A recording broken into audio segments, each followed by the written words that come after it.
You can gauge a country's development by the number of PhDs they have.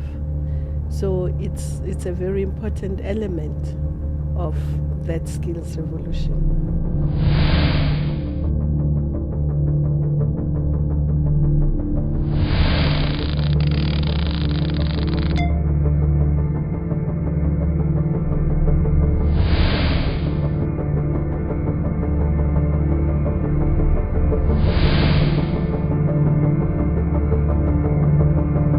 So you gathered here hold the key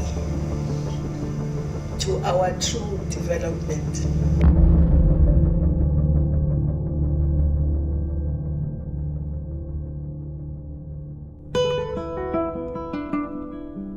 Why is it important to increase the number and quality of PhD graduates? We are operating in a global knowledge economy. So the knowledge base within a country has a significant role in terms of how the country is able to tap into the 21st century development effort.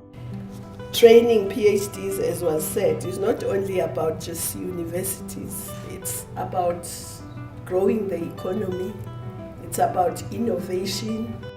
For Africa to be able to generate the knowledge that is needed for its development aspirations, we need to do that research locally, done by Africans in Africa. It's a pleasure and a privilege to have all of you here for this very important occasion. We have a group of universities that one can call the flagship universities. By their history, their track record, their national, regional, and continental location have demonstrated some traction in the production of PhDs already. We also have around the table some funders. Along with them, some disciplinary networks. The African Economic Research Consortium, RU Forum, which is a network of agriculture people. We have CATA, the Consortium for Advanced Research Training in Africa. All these networks are here, but they have not had the space or the opportunity to interact with each other. One of the mottos of Carnegie is the pursuit of peace and understanding. Helping create the space for them to think through the issues and to work out action plans. So we're a catalyst. We will chart a kind of roadmap that will address Africa's need for developing more PhD graduates. The biggest challenges for training PhD in Africa, one is that training any PhD is very expensive. The big question is, after investing in new laboratories, new libraries, new classrooms and all of this, who is going to work in these universities? In essence, part of the challenge we have is to ensure how do we maintain quality and excellence while ensuring that we're able to produce critical mass or critical numbers of people that are needed to staff our increasingly growing number of universities across the region. The idea is to make sure we have competitive PhD programs within Africa and managed by African universities.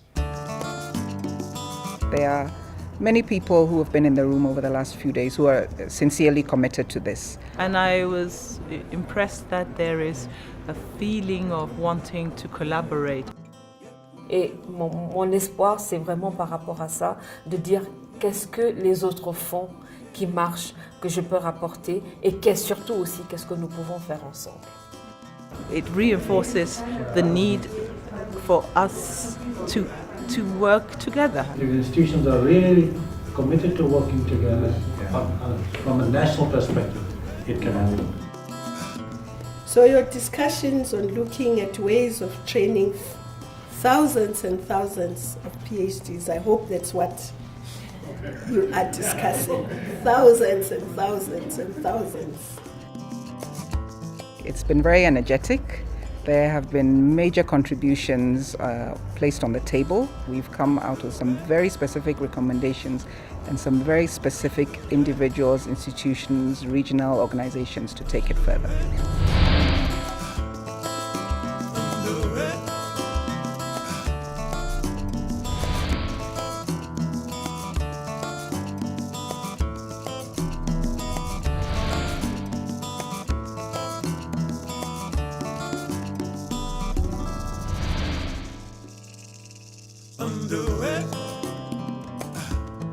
Next steps, NRF has been handed the baton to put together all our recommendations and make sure that the ones for the African Union are sent to the African Union, the ones for vice chancellors go to vice chancellors, the ones for networks are sent to networks. Your continent is very important. It has changed a lot in the last 20 years for the better. Education of PhD holders and master degree holders is very important for your future. My dream is that when I'm 80, the children and the grandchildren that I have will not tell me that the same problems still exist.